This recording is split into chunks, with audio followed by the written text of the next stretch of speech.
Hello. Let's see. Are we coming alive? Are we coming alive?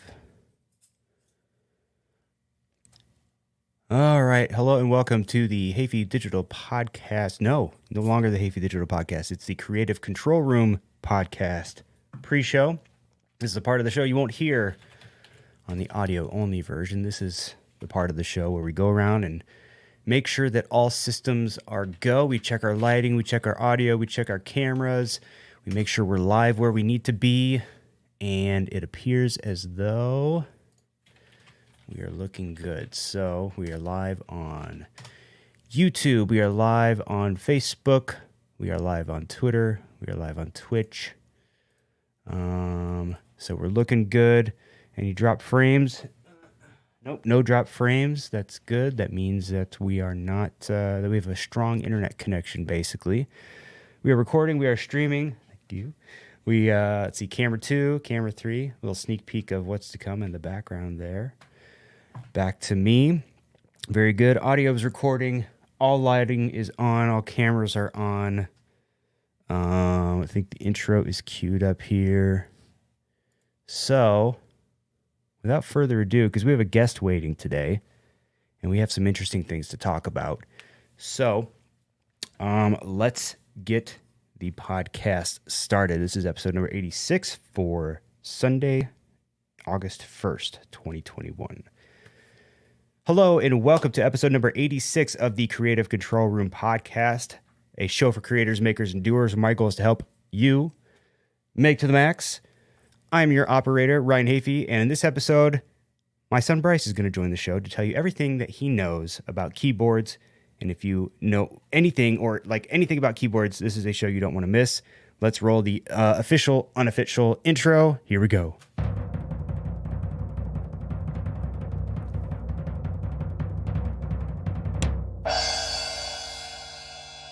All right, welcome to the show. Thank you for being here.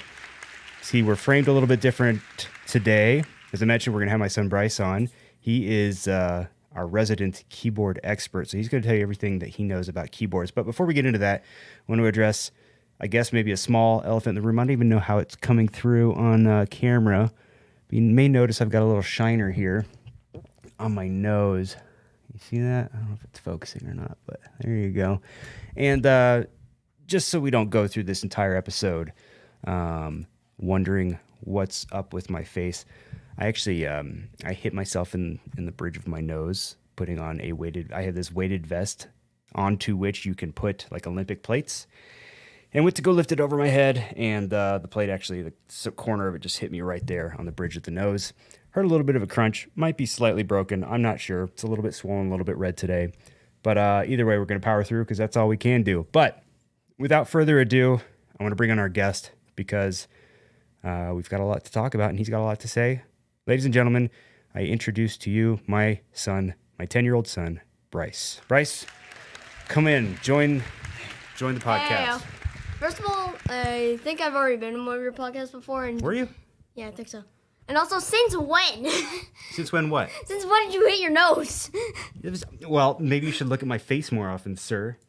I know, I saw that, but I didn't realize you did. I didn't know what happened, and now I know how. That's all good. All right, let me open. We're doing the one mic thing because this is a solo studio, so we got to work with the one mic, but we'll make it happen. I have training. Okay, so we got the chat up, good to go. I think everything is up and running, fantastic. So Bryce, today we are talking about keyboards, and the reason I wanted to bring Bryce on about keyboards, obviously, well, for one thing, he's very knowledgeable on the subject, and it's it was just sort of something that I guess he latched onto and then studied and became very knowledgeable in, and we'll get into why that is the case. But, you know, I think while we don't talk a whole lot about computers on this show, you know, I talk a lot about this workspace that I have here. I take very good care of all of my things here. I like things to be organized in a certain way. I also like my equipment that I have to be functional. One of the pieces of equipment that I obviously use often, and all of you do as well if you are using a computer at all, is a keyboard. I'm actually thinking, based on conversations with my son, about getting a new keyboard soon to serve some different purposes other than what it's currently serving for me. Because right now, I like this keyboard. There's really, I mean, it's like a $30 keyboard.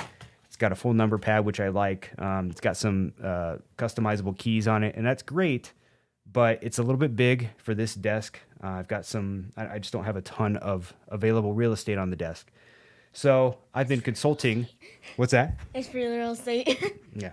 So I've been consulting with my son on some things because not only does he know a lot about keyboards, he's starting to build them now. He understands some of the brands and how they work. So let's get into that. Bryce, first of all, first question for you. Why keyboards? Why are you interested in keyboards? Honestly, it's just because they sound good and the aesthetics can look really good too. Just That's really it. because they sound good and they have cool aesthetics. Yeah. All right.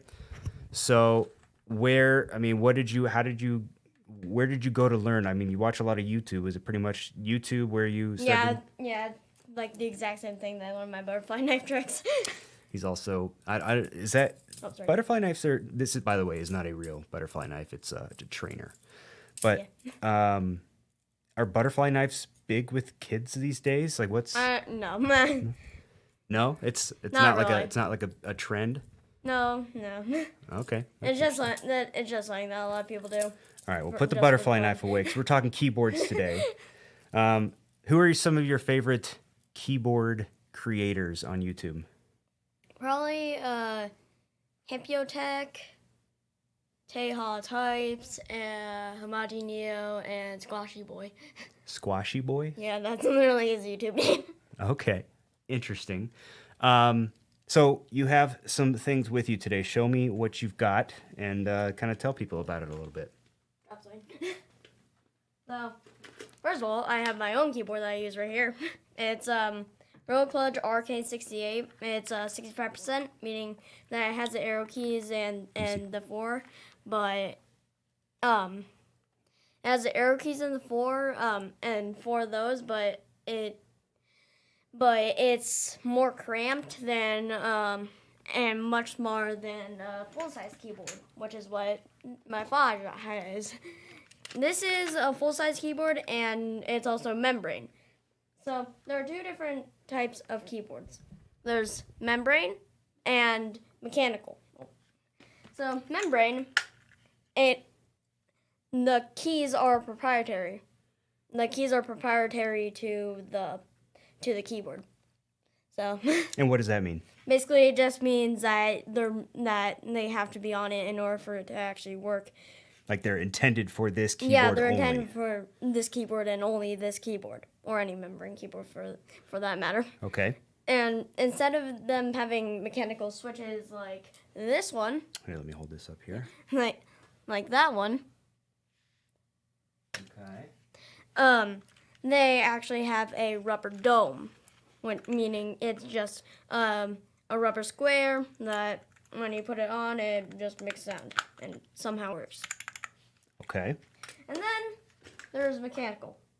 I need a keycap holder, but Did you forget your keycap removal tool? yes. That's okay.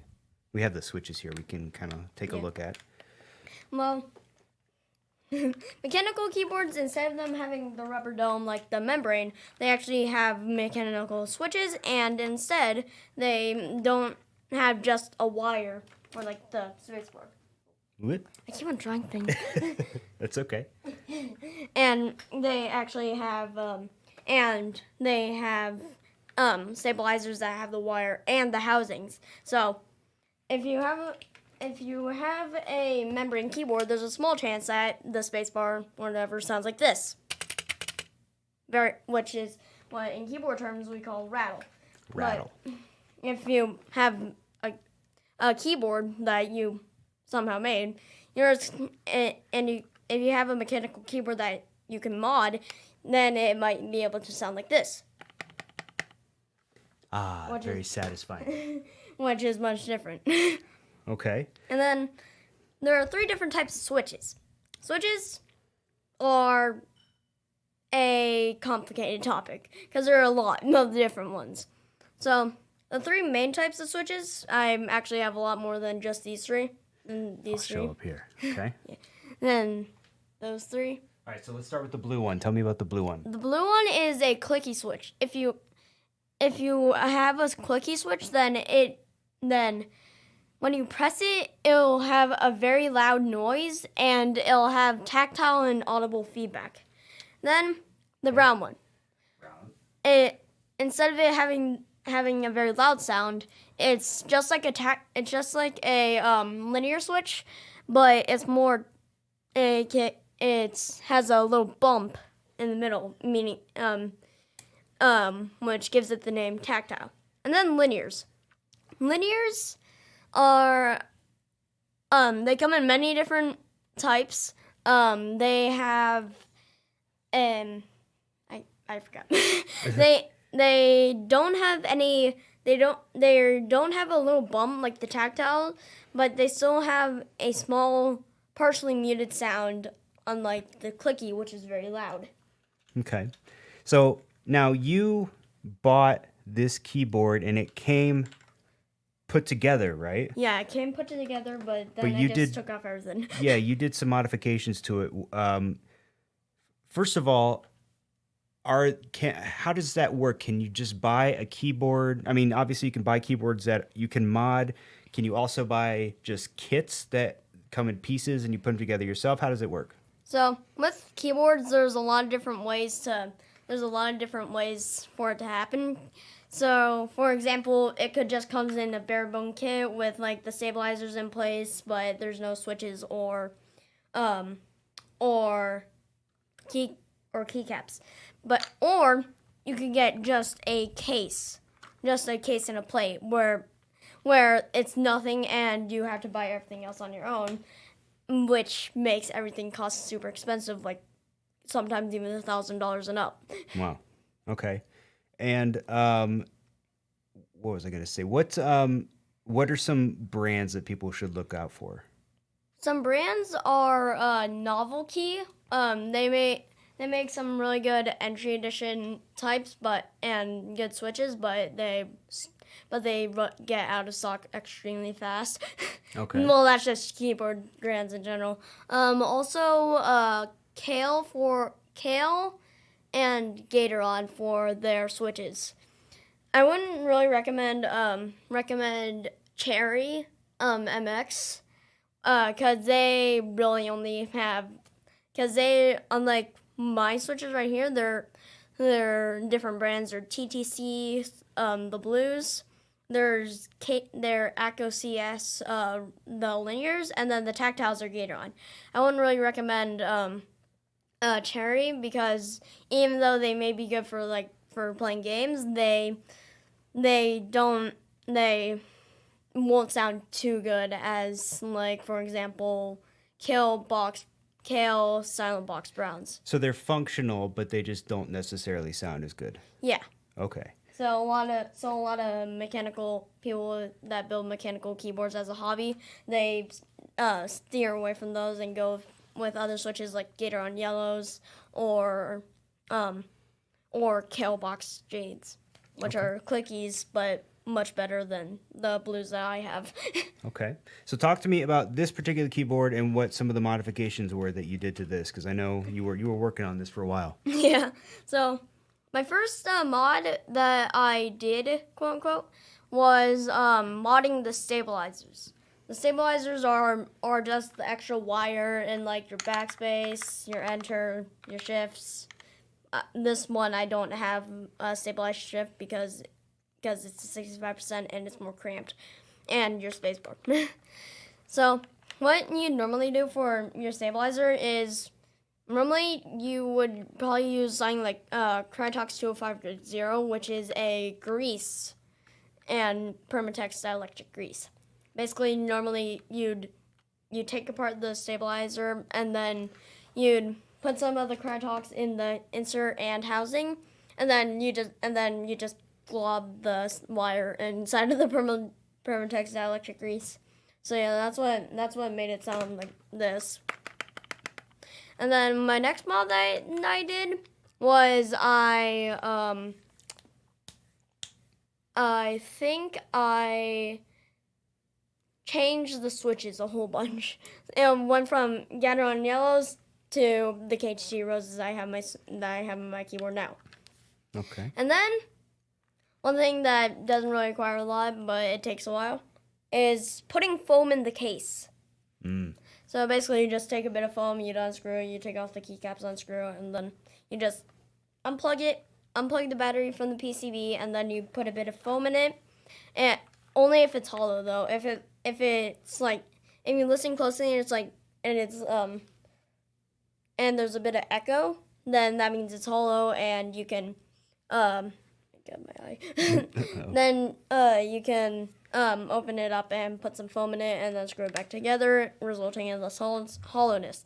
And then finally, I lubricated my switches. Real quick, with the foam, so is that just, that's not necessarily like a protective thing, it's just more or less to kind of get the sound that you want? And, Yeah. Okay.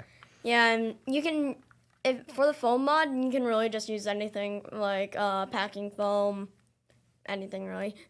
Okay.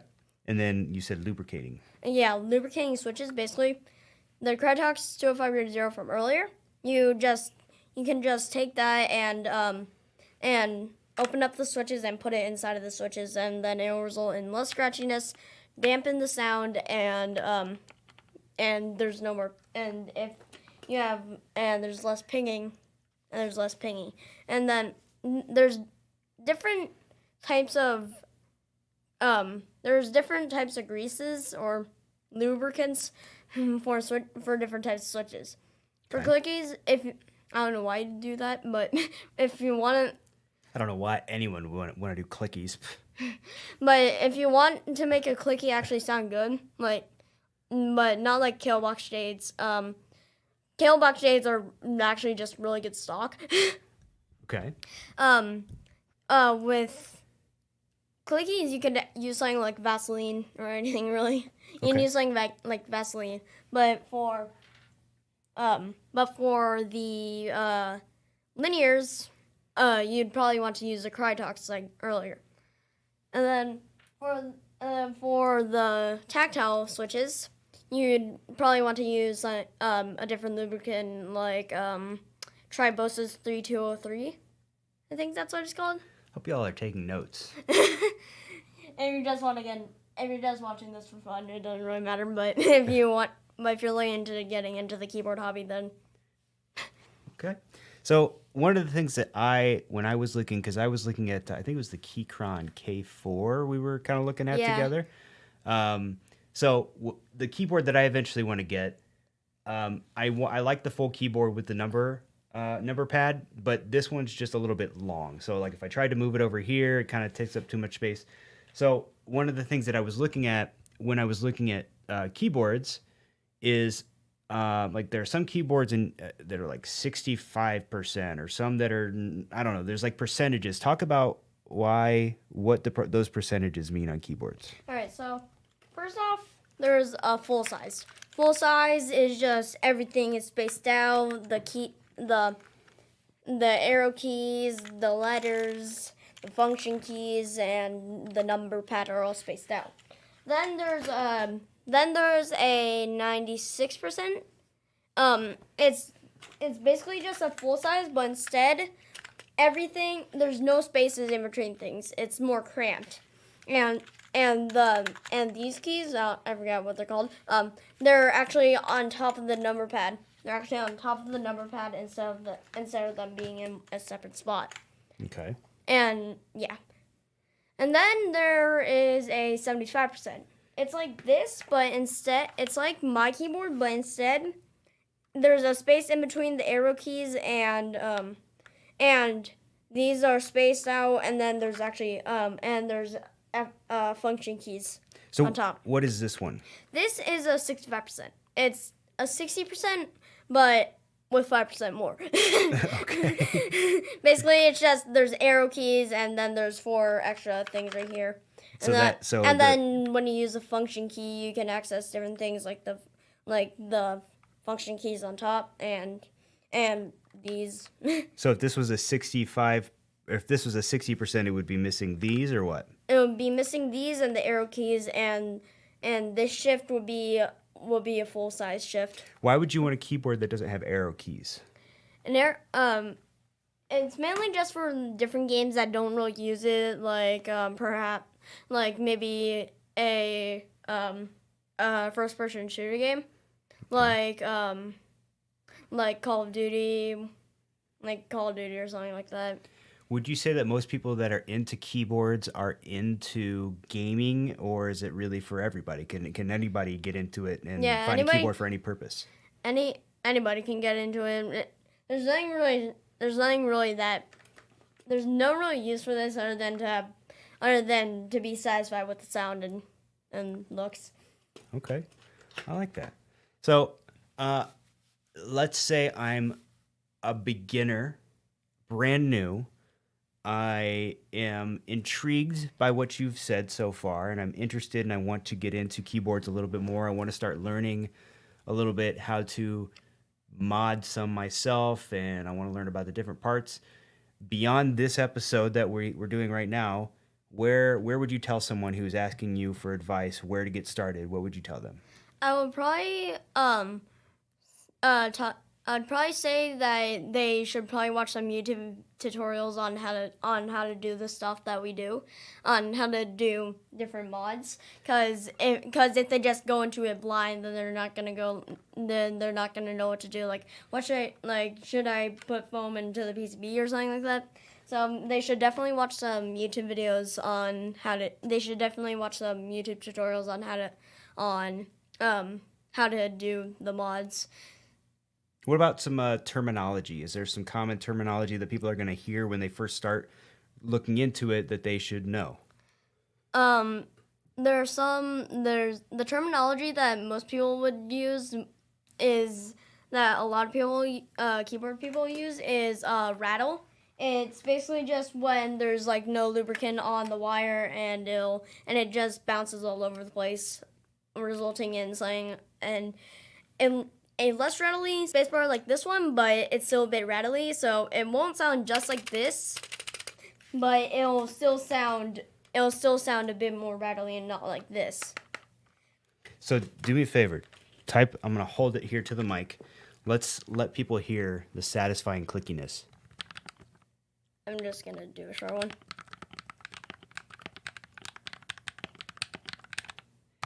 You should start a YouTube channel where you do keyboard ASMR and all you do the whole time is just type. There are like a million of those. Are there? Yeah. I guess that makes sense. And then if you really, and then as soon as you, basically what a lot of people say is as soon as you hear a satisfying keyboard, your wallet is gone. One of those, huh? I feel the same way when it comes to cameras. Take away a man's home and they'll take away someone's wallet and they'll be poor for a day. Show someone this video and they'll be poor for life. That's right, folks. Get your wallets out. Well, only if you're into it like me. Okay, so let's do this. We'll add after we finish this episode, we'll put some affiliate links to some keyboards in the description that people can click on and go check out and purchase if they want to. Now, I know that some of these keyboards come from like specific websites, but are there any keyboards like on Amazon that you could recommend that we could link to in the description? Probably. I'm gonna write these down too. So, on Amazon, a brand that I would recommend would be Royal Clutch. They make really good stock keyboards. Is that right? Royal? No, it's KLUDGE. KLUDGE. DG. Royal Clutch. Got it. Okay. And they make really good smaller keyboards, and they're pretty good stock. There's a lot of opportunity to mod them since a lot of them are hot swap. Okay. Meaning that you can just take out the switches and replace them with something else. Okay.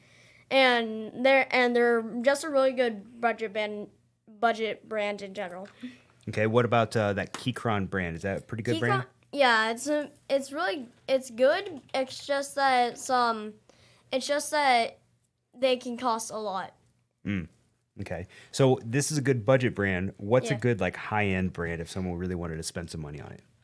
If someone really wanted to spend it, honestly, I'd say I don't really know, but all I can say is get a bare bones kit like that novel key, like that. Get a bare bones kit like that novel key, like that NK65 entry edition. Okay. Because you can mod it a whole bunch and that you won't have a problem with hollowness since it already has a silicone dampening pad. Okay. So what are your goals with this hobby? You've already spent a lot of money on some things so far, and you've been having fun with it. Do you want to become a keyboard creator? Are you just having fun kind of playing around with keyboards and getting different sounds? What's your goals? Honestly, both of those. Okay. Nice.